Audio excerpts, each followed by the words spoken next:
اعوذ باللہ من الشیطان الرجیم بسم اللہ الرحمن الرحیم۔ اللہ تبارک و تعالیٰ کے نام سے شروع جو بڑا مہربان اور نہایت رحم کرنے والا ہے۔ ایک ایسی رات جس رات کے اندر انسانی زندگیوں کے بارے میں بہت اہم فیصلے کیے جائیں گے۔ کون مرے گا اور کون جیے گا، اور کون اس دنیا میں ایک نئی زندگی کی شروعات کرے گا، اور کون اس دنیا کو چھوڑ کر اس دنیا کو الوداع کہے گا۔ کون غریب سے امیر بن جائے گا، اور کس کی زندگی کا زوال شروع ہونے والا ہے، اور کن لوگوں کے نام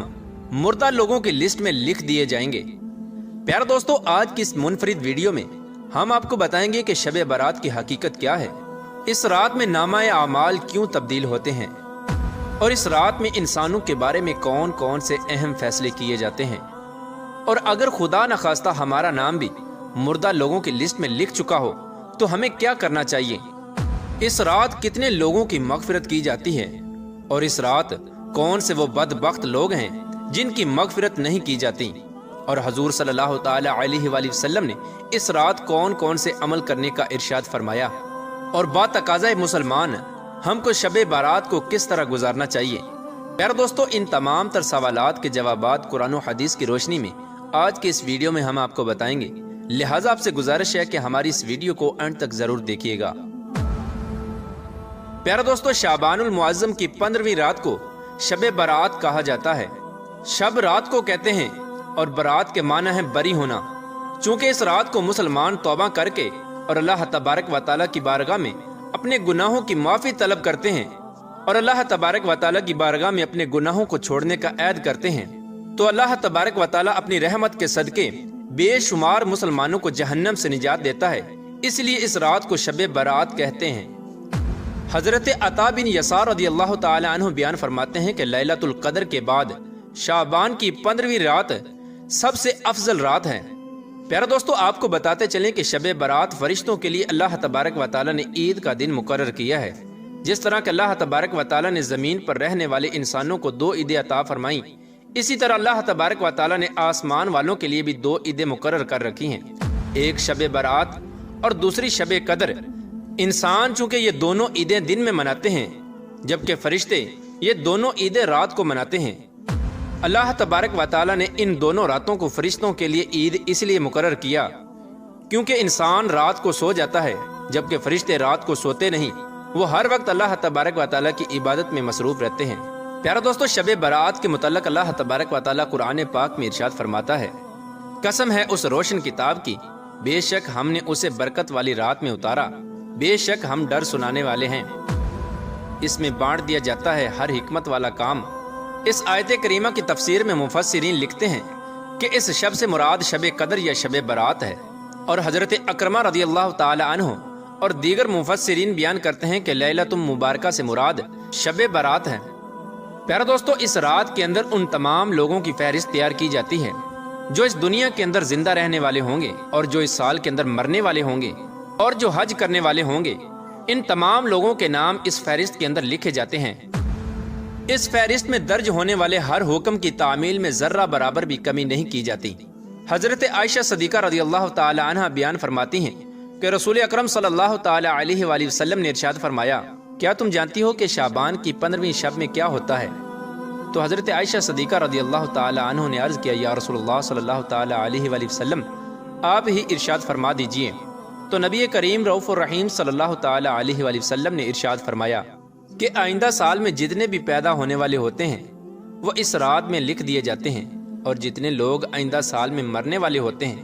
وہ بھی اس رات میں لکھ دیے جاتے ہیں، اور اس رات میں لوگوں کے سال بھر کے اعمال اٹھائے جاتے ہیں، اور اس رات میں لوگوں کا رزق مقرر کیا جاتا ہے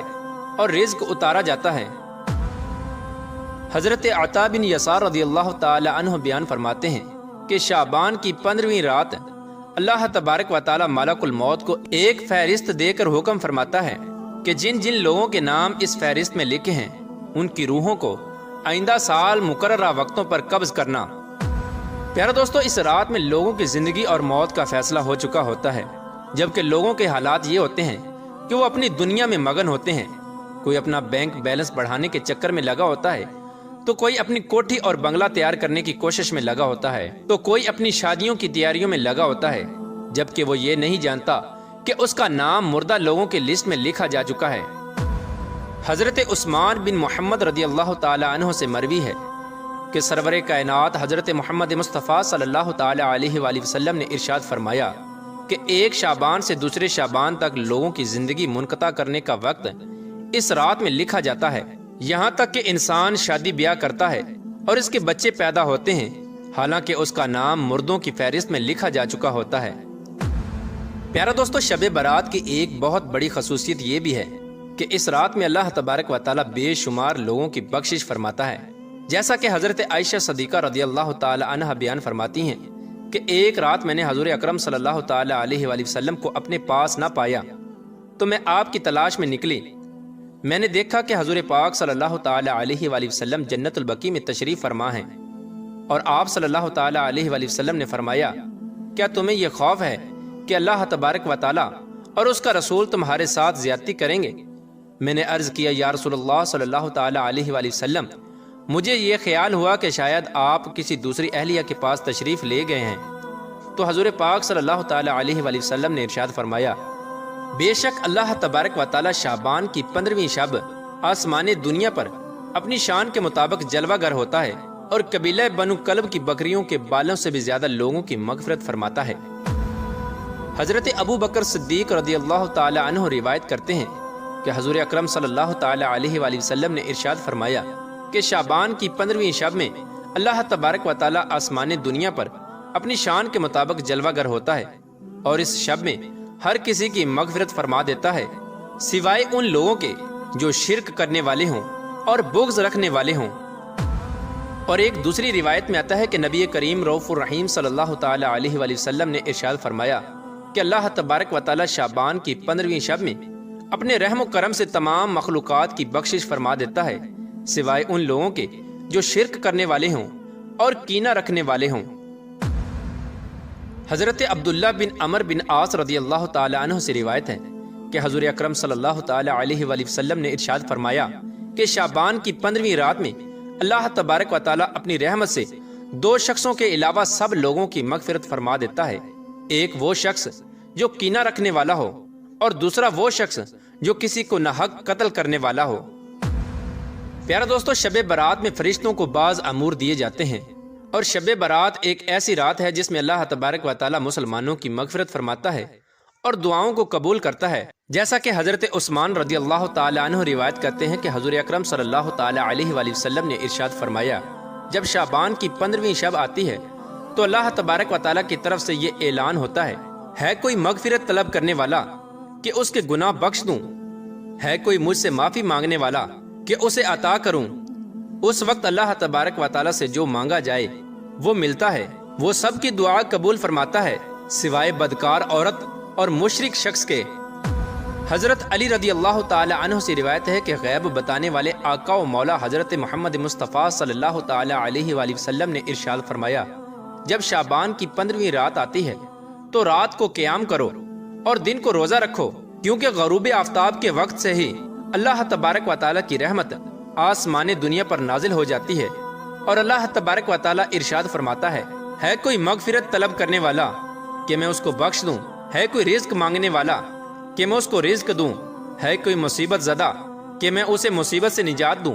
یہ اعلان طلوع فجر تک اللہ تبارک و تعالی کی طرف سے ہوتا رہتا ہے۔ پیارا دوستو، حضور اکرم صلی اللہ تعالی علیہ وآلہ وسلم نے ارشاد فرمایا کہ شعبان میرا مہینہ ہے